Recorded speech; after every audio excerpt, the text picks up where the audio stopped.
哇！你好，尋日竟然發生咗比爆姐仲爆嘅喎，就係乜嘢？全城最熱話題就係雲頂打劫啊！我都唔明白點解會揀到雲頂嘅。不過我最好奇嘅係喺搶咗之後，可以走去邊度啊？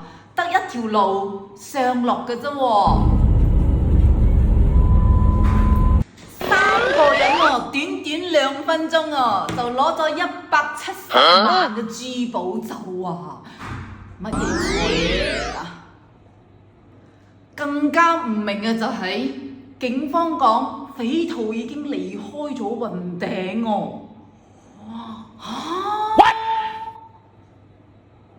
雲頂咁多人，咁多 CCTV， 點樣走㗎？點樣走得甩㗎？我真係話個頭都唔明哦。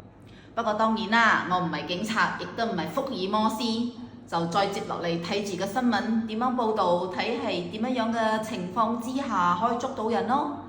等你哋嘅留言點樣睇啊？呢一個新聞。